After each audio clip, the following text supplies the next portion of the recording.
Welcome to the SOTI video series. My name is Richard and I'm joined by David, both of us senior principal instructors within SOTI's global training team. All right, in this video, we're gonna have a little bit of fun and dig deeper through that process of generating the certificate, which is going to allow that server-side TLS connectivity work on an MQTT broker. In a previous video though, we looked at the prerequisites for this, including having HiveMQ, Java version 11, and a tool called Protocol ready to use.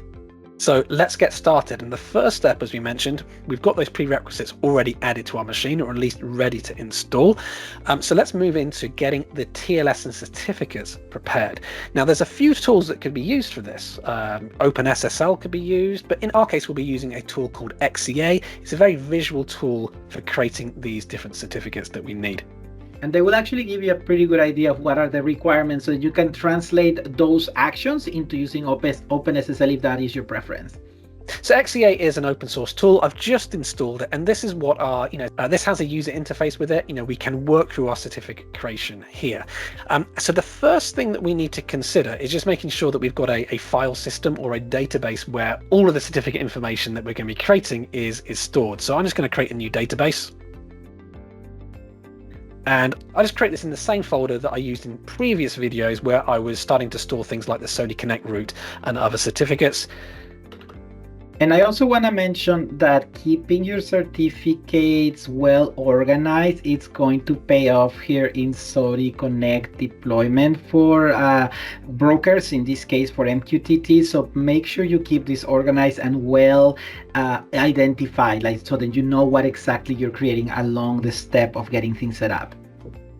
I'll specify a password for this, and we've got our database saved.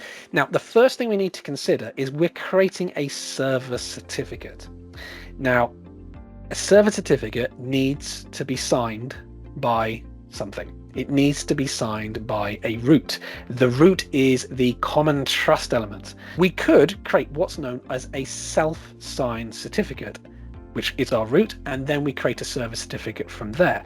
We could, if an organization requires, you import a internal root that's used to create that server certificate. However, as a third option, there's also something else we've already created within our Connect ecosystem that could be used. And I am assuming you're referring to that certificate that we generated with the installation of SOTI Connect, that grandfather certificate? Yes, we could use this as the root and then create a server certificate signed from there. So if we're looking at that third option, I would go to the option for import pkcs #12, and I would choose my SOTI Connect root. And if I'm using this, I'll just make sure I'd specify the password that was used when that certificate was created in the installation process that we saw in a previous video. And to make sure that you're actually using the right certificates, I think that one of the things that helped me is the format of the certificate. We're going to have to generate certificates out of this. We're going to have to export them. Just remember the right format needs to be selected and used in order to make sure they can be used properly for the reasons that we need them. In this case, that certificate is typically a PFX format, and you know that because it contains all the private keys in it, and it will ask you for a password. Yes, and on that note, we're asked for the password, and we've got the option of whether we're importing the public key element or the public and the private key element. David, any thoughts which one we need? Well, we certainly need the private in order to make sure that we can do this, but I think we want to do them all. Yes, we'll need to create import everything. And one way it might be helpful looking at this, a public certificate is a little bit like a ticket for getting into a venue or a cinema or a theatre, whatever it might be. You're showing that you've got, the ticket that allows you admission on the correct date, and if everything matches. Comparison to a private key is effectively like handing over the keys for that venue for allow other things to be created. Now, given that we're creating a server certificate, we need that second part. Absolutely. Okay, now we've got our root imported. We'll then create what's known as a private, we'll then create a new private key for our server certificate. I'll call this server key, and I will choose the key type and the key size, and I'm going to leave this as 2048-bit. You can all see here as well that we have that SOTI Connect infrastructure private key in here, so then you know that you got what you need to get started. Then we go to certificates, we'll create new certificate, and we'll choose the option use this certificate for signing with our SOTI Connect infrastructure. This is our root. Sounds good. Underneath this, we'll have the options for what sort of template this new certificate will use. And in this case, since we're doing the server certificate, is TLS server. And I'll make sure I select apply to all, because this will make changes on other tabs of the XEA user interface, which we'll show you shortly. This is really important that we make sure to click apply all. If you forget to click on this and then you complete the whole thing and then you realize you have to fix this and you click on it again, it will actually clear all of the configurations you had already added on the other tab. So make sure you do it now so then you don't have to do this again and again. Now let's go through the other tabs that we need to fill in and elements that we need to make sure that are reflected. So we'll start with the subject tab. So the first is an internal name. So this is going to be a name of the certificate as it's referred to internally. So I'll call this MQTT server certificate. And underneath this, we have things like country name or state or province. David, what is this and which ones do we really need to keep in consideration? Well, it allows systems to understand who and why and where the certificate was created. And all of these do have certain requirements. For example, country, you have to use the two-letter naming convention for this type of localities element. And the one thing, though, that you have to be careful, though, is the one that says common name, because the common name is something we actually use to validate the certificate in terms of where it is used. So in this case, it has to reflect the fully qualified domain name that is hosting, in this case, the services that we're running. Is that correct, Richard? That's it. And I think fully qualified domain name, we've seen that before, haven't we? Absolutely. And that's why one of the things I mentioned is make sure your systems have it delivered all the way down and that there's nothing preventing it from seeing it. Sometimes you can only see the host name reflected there. And this is the kind of things that are going to break if that's the case. So keep in mind, this is the host name of the server that will be running MQTT. In our case, this is the same server where we've got the core SOTI Connect components installed, but it doesn't need to be. It depends on the organization requirements. But whatever FQDN will be hosting the MQTT broker, this is the FQDN that is inserted here. Sounds good. And I think that at that point, we have to select the right private key, which is going to be shown at the bottom. And in this case, that's the only one that we created, the server key. So there's not much more to choose from. That's it. Now, and from that point, then we can move over to the extensions tab.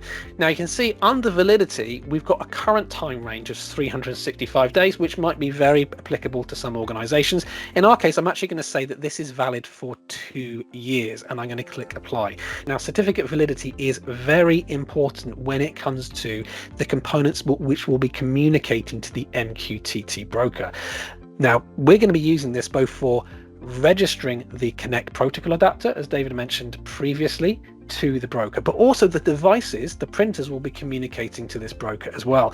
David, have you set up a new, let's say a new printer out of the box? And if so, what are some of the the default settings that appear on that printer?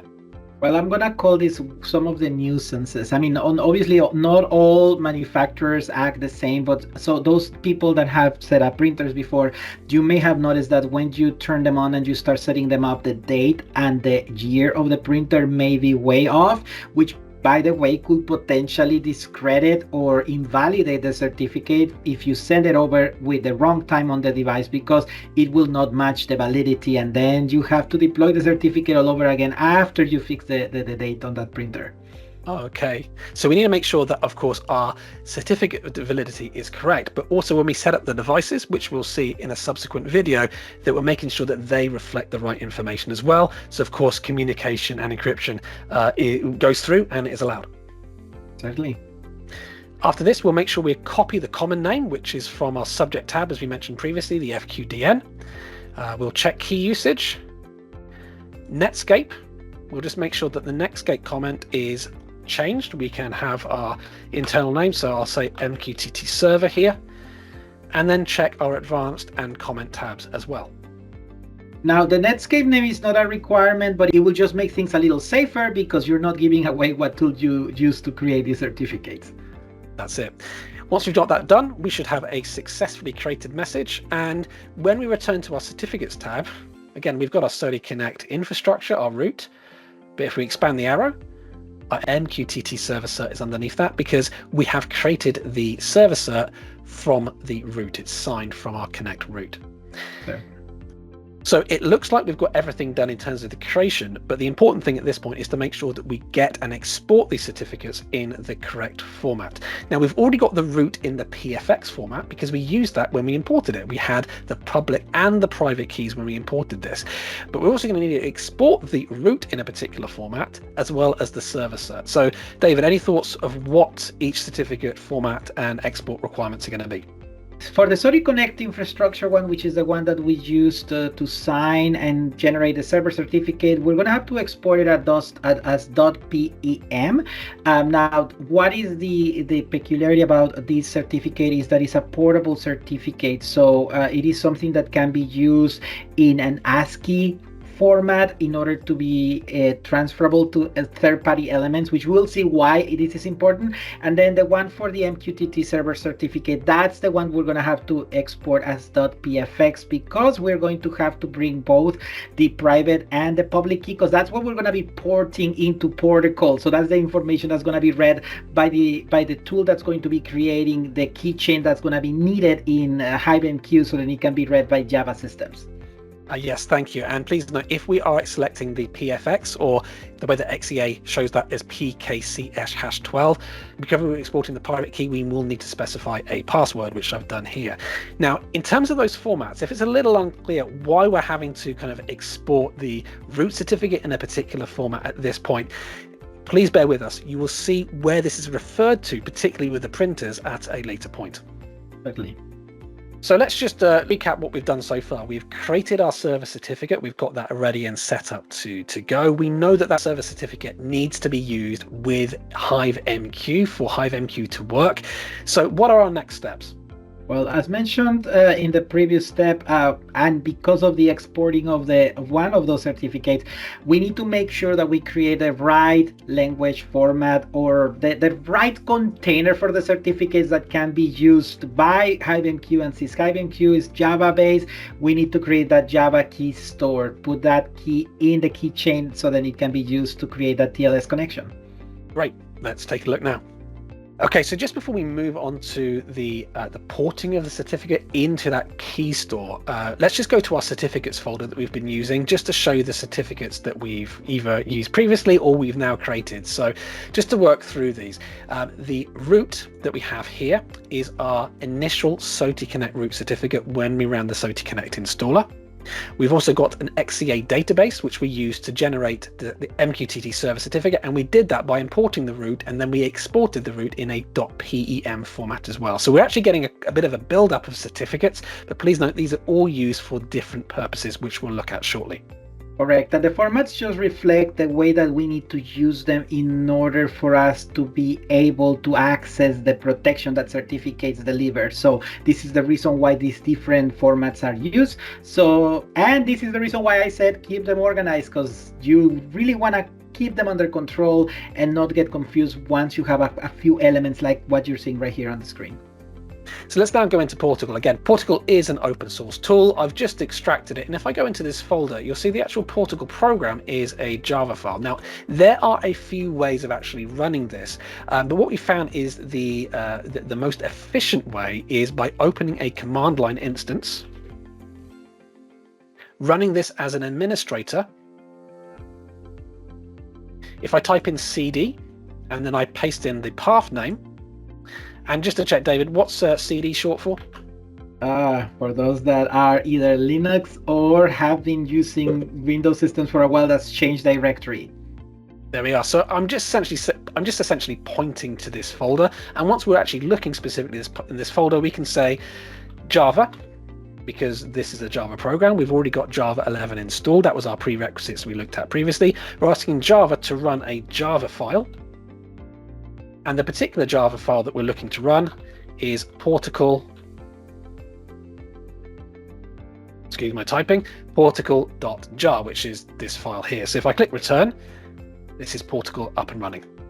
Yeah, and so if you have Java running, if you have Java installed on this environment, these little keychain should appear, and then you get the interface to begin doing that process of porting the keys inside your keychain. Now, similar to the XCA tool, we need to create a new repository. In this case, it's called a key store. So I'm going to say new key store. I'm going to make sure that this is a JKS key store. This is the format that HiveMQ requires. And once I've done this, I can either go to Tools and Import Key Pair, or select the option from the available buttons here. We're importing a key pair.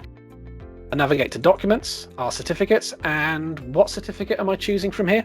So if you guys have been all paying attention, then you should know that at this point we're looking for the certificate that contains the private key as well as the elements that are needed to import. So that's that PFX that we imported, that server certificate that we put into the PFX formatting. And as this, it contains the private key as well. Of course, we saw previously that we needed to specify a password. So I'll need to make sure I get the password right when adding this into Portico as our key pair.